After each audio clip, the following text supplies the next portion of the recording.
Next up on Jason's Video Game Source. Hey members, happy Friday. See how much I love you. Friday night, I'm going to give you a review for this game I just beat called Brokenlore Unfollow. Credits probably wrote about an hour and a half ago. You can check my PSN. Yeah, I did play this on a PlayStation 5.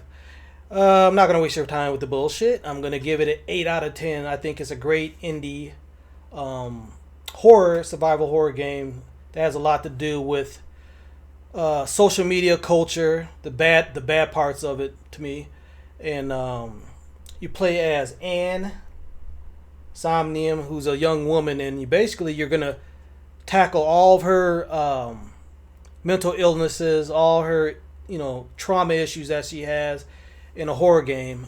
That's much like in the vein of Madison, Outlast. This is a walking simulator. There's not a lot, probably 1% combat. Is one like 5 minutes in the whole game, maybe if that you get a smartphone with a flashlight, you were killing these mannequins, but it's basically nothing. This is basically a walking simulator in the vein of walking simulator horror video games. So to me, this game is really interesting in that you play as a young woman who she was bullied, cyber bullied. She's addicted to social media. She has issues, and she, with her weight and everything, and she was teased a lot as in high school. There's sequences where you actually go back and tackle a high school. The whole game, as far as the creatures are concerned, they're basically symbolic of her traumas that she had. I wrote down the names of her trauma, or maybe I didn't write down the names of her trauma. So there's a lot of puzzles, collectibles. There's this, and by the way, this is developed by Serafini Productions, developed and produced by. So it is an indie game. Presentation is pretty high. I mean, it's a great looking game, and there are hide and seek sequences like in Outlast if you ever play that game. But to me, the strength of Brokenlore Unfollow is the pacing and the level design and the various chapters and settings.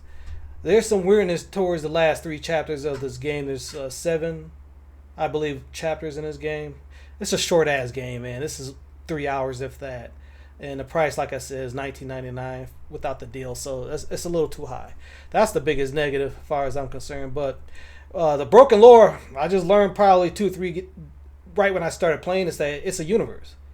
It's an anthology series. So there's 4 or 5 other games that were already made before I even played this one. This is the first Broken Lore game that I played. So it's a universe, it's an anthology, and it's connected. And what perked me up was when I was collecting these Elysium symbols, right?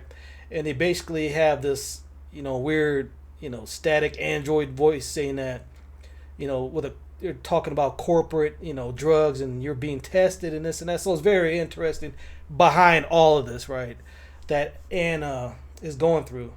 So yeah, she's dealing with literally monsters of her mental illnesses, trauma, and you gotta, hide from them, and you gotta, defeat them by the end of the game. She deals with everything. She basically destroys the 3 main mental illnesses, and she comes to terms with her relationship. With everything about it, she comes to terms by the end of the game. So I really did enjoy the ending, which was, I guess, the good ending at the end of the game, where she threw away her damn smartphone, because that was pretty much destroying her life. She was addicted to social media. She's addicted, and it's weird and funny, because I guess the game has this mechanism in the game. I don't know if it's a gameplay mechanic or a sequence, but people follow you and they unfollow you, and they tell you, they give you text and stuff. So it's like she's one of those people that's trying to do everything to make people happy, and she's losing relationships in her real life with a friend named Grace and her boyfriend or partner at the time, Josh. And the story really, digs deep into that overall.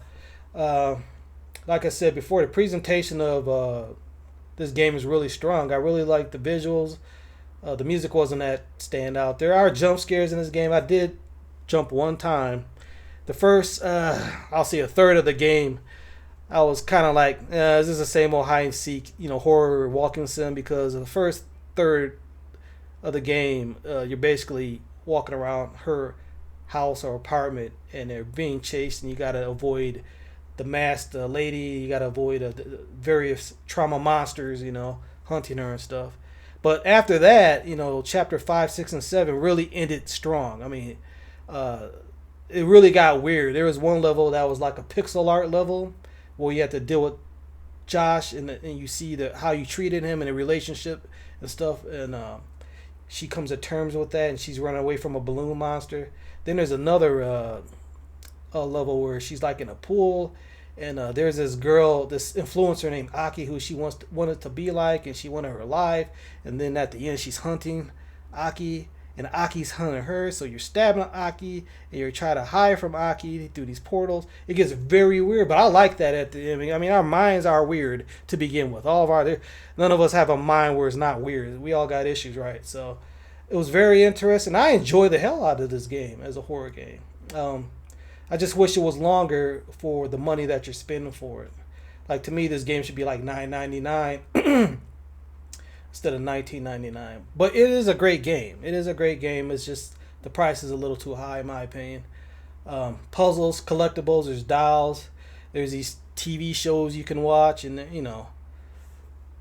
records you can collect and everything. So yeah. This game really, I don't know if there's another game that I at least play where it really leans into the social media culture, kind of the bad side of it. Like, look, there's good and bad in everything, right? Internet included. But this kind of leans into the bad aspects of social media culture and how it can affect some people. Like the protagonist of this game, Brokenlore, Unfollow. So, yeah, this is a game where you got to figure out codes. Because Anne had an issue with overeating, and she had an issue with her weight, and she was teased for it and bullied when she was younger. And there's a lock in the refrigerator, and it has like these little comments about her being piggy and all this is nasty comments and by the way, she also deals with her parents, her mother and her father in this game, and they at least her mother seemed that she really messed with her head a lot too growing up. I guess her mother was like a famous one-hit wonder singer or something, and she was real pretty and everything, and she was really hard on and the protagonist in this game. So it's a lot of story elements. It's a lot of story elements that Anne has to get through. She has to, and also there's also choices. There's also like a choice where there's like a boss fight sequence with their mom, and you got a choice. And there's also one back in high school with these kids that bullied her. Remember, she was bullied a lot too. She was picked on a lot. She had issues with that. And she had to deal with the kids who bullied her. There's a choice sequence at the end of these levels, chapters, where you could basically be the better person and let go of it. Or you could get revenge on them. So I was being I'm old now, so I'm just like, let go, And then after you let go and be the good person, the bigger person, right? All of a sudden, Anne gets attacked, so usually stabbed in the back. It's very interesting. It's like a lot of symbolism going on behind the scenes here and everything with her story. So, as far as equipment's concerned, you start off with a flashlight in the first chapter or two. Then, during the hospital sequence, you get a smartphone, but each thing pretty much a piece of equipment gets taken away from you.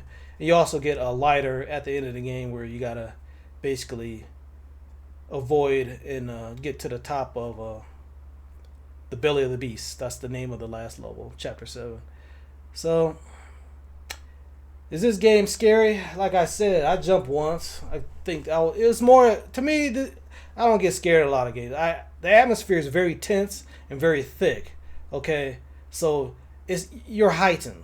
But if you're a scary person, you think Resident Evil's scary, this will kill you. This game will kill you. It's like, Madison and stuff like that, like Outlast.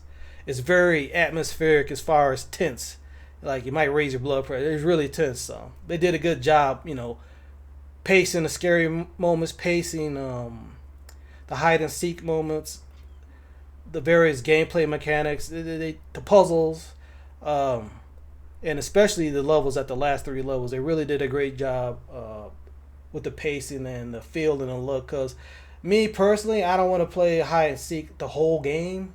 You know what I'm saying? I don't want to. I don't want to do puzzles the whole game. I don't want to, collect things the whole game. I want a blend of everything, and that's what Brokenlore Unfollow did a great job of. So yeah, that's why I'm giving it an 8. I actually was surprised by this. I didn't know much about this game. Um, I didn't expect much about this game, but I played quite a bit of walking sims in my time. So this is a great one to me. You know, it's a high 8 out of 10 for me. Let's just say that. I don't know. I would like to play the past Broken Lore games, but I don't have time for that shit. I got a lot of games on the horizon. I got to get back to the Trails game very, very soon, like tonight or tomorrow. So, but that is a review for Broken Lore Unfollow, uh, the walking sim horror game developed by Serafini Productions, and it came out today. That's how short this game is.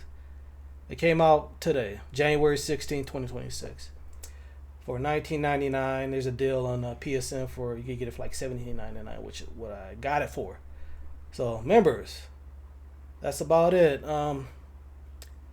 Thank you for being a member. I always appreciate it. Becoming a member of and you know, the price is $9.99 now for being a member. In case you didn't see that, so it's cheap as hell, and you're gonna keep getting reviews like this. And I think this game, honestly, I don't think there's gonna be a lot of reviews for this game on YouTube, or on websites, unless they're very niche ones or horror fanatic, type gamers. But yeah, I play everything. I try to do everything. It's impossible, but I try to play everything. So keep expecting more reviews, impressions, reaction videos, just stuff for members. That's not even on my website. This is just for you. So that concludes Broken Lore Unfollow 2 game review. 8 out of 10. Jason's video game source. Later. Take care. Have a great weekend.